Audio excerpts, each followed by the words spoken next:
Okay, so here we are the next day, and the kiln has fired, and it's cool. Obviously, I'm got my hand resting on it. I think it reads 99 degrees. So here's the reveal. What I'll do is I'll take each one out and set it down, and then do a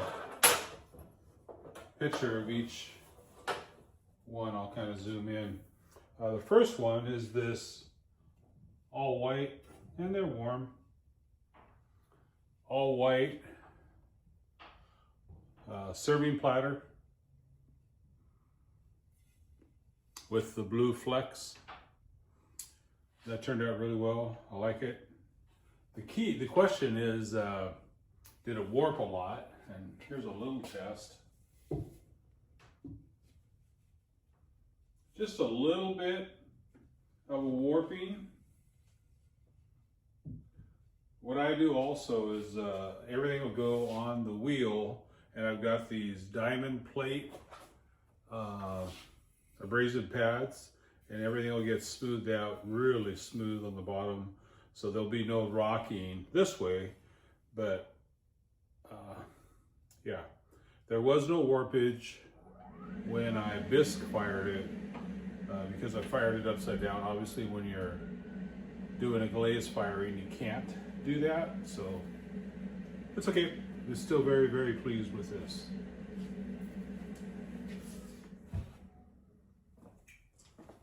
Then we got the grandson's.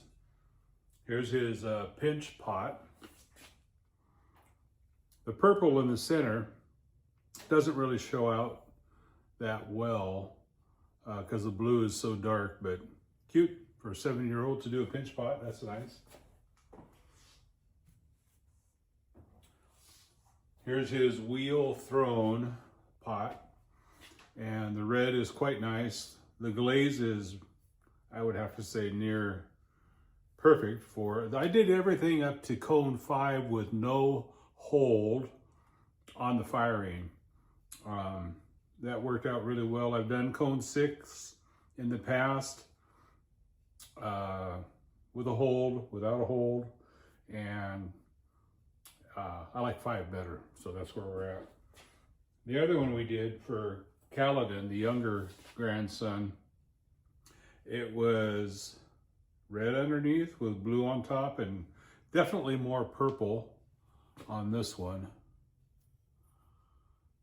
So fun for him, and that would be a nice little cereal bowl. Maybe a little tippy, but it'll work. Wait, you know what? I might be wrong. That might not be Kaladin's. It might be Anthony's. So let's get these off. Okay, that's warm. I need to grab some gloves.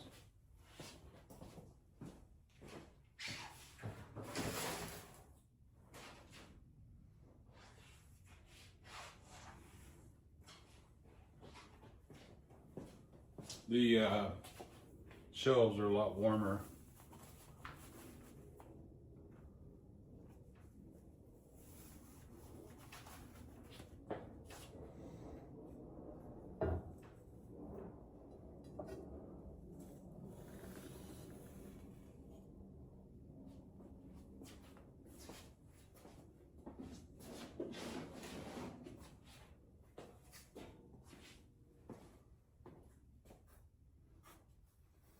I can see the black one with white.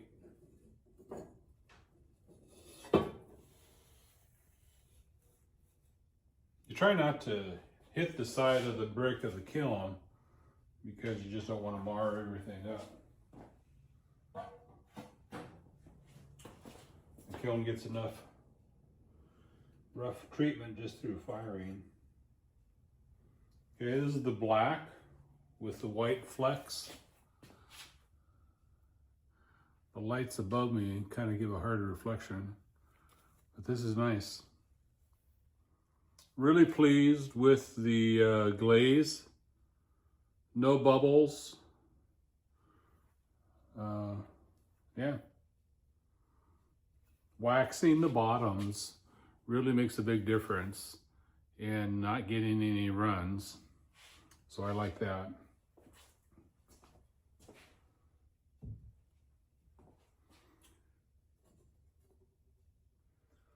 Okay, this is the one that I applied the blue over the top. It softened the transition of the brown to the blue before. It's nice, it works, but it's not what I was hoping for completely. But it's nice.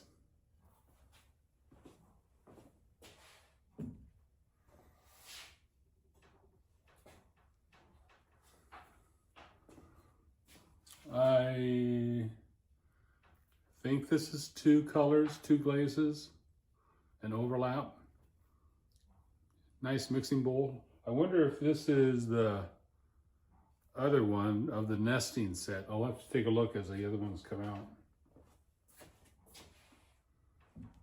out. Okay, this is the all blue one. Let's try to get the light to show it.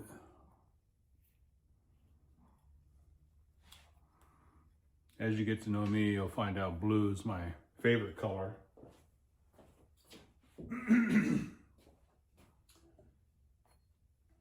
These pedestals are really handy. I'll try to get them out as fast as I can so you're not waiting on a lot of logistics.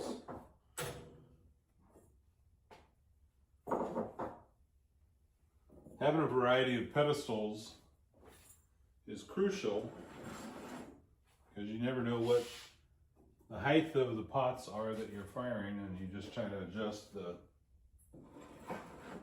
shelf heights. Here goes another layer.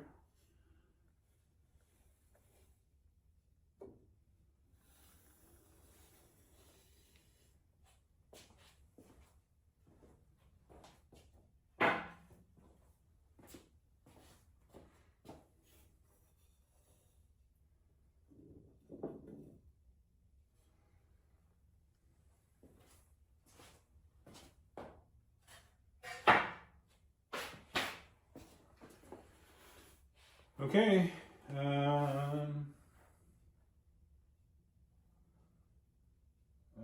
bewildered about something. Okay, that was still too hot.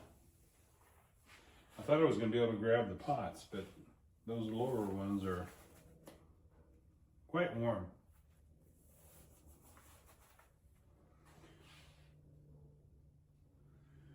Okay, yep, so that's the nesting bowl combination.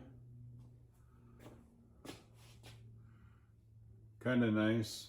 I really don't want to set it in there until I clean the bottom off some, but that's a mixing bowl set, nesting kind of thing.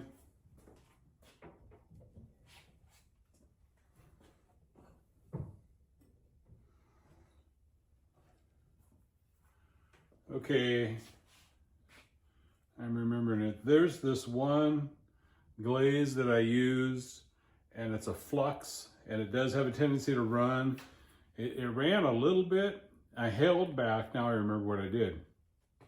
A blue underneath, and then the brownish flux on top. And I anticipated it running, but it didn't run all the way, and which is good because I hate actually stuff getting stuck down on the bottom. So it's got a transition of the blue underneath with the brown on top, and you can see more so on the inside what it looks like. I like it. Nice. That was one of those mystery pots. This might be, okay, I like this. And I don't remember what glaze this is, but I like it. And I'm gonna have to scratch my brain to figure out what I did. It's kind of a taupe with some green to it. Yeah, Really nice, I like that. I am gonna make a palette of samples that I do write on there what glaze is on the bottom, what glaze is on top, and what combinations, and see what I like and what I don't like, and then I can repeat that in the future and then mark the pot. Well, I won't have to mark the pots because I'll be able to compare it to the palette, and the palette will have the numbers on it for repeatability. Anyway, there you go. Last one, all blue. Looks like I did another color over the top of blue, and I don't remember exactly which ones. I like it. I really like the inside.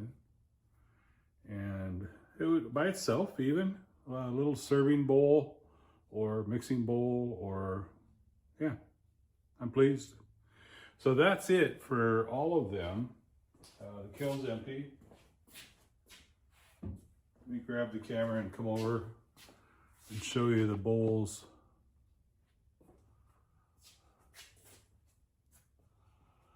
There's everything. And it's fun. So now you can see, for a hobby, this is a fun hobby. Takes time, but it's enjoyable. Again, if you don't have your own kiln, that's fine, because I went for years without having a kiln, and the pottery studio that I buy most all of my supplies from have a bunch of kilns, and they just charge by the load, and you can take your pieces down and they'll fire them for you, both bisque fire and then a glaze firing. Really reasonable. And then one day I was able to afford a kiln, and so we got it, and there you go. Another look at the pots. My grandson's coming over later this afternoon, and I'll be able to show him how his pots turned out, and that's it. We're excited. Have a great day. Bye.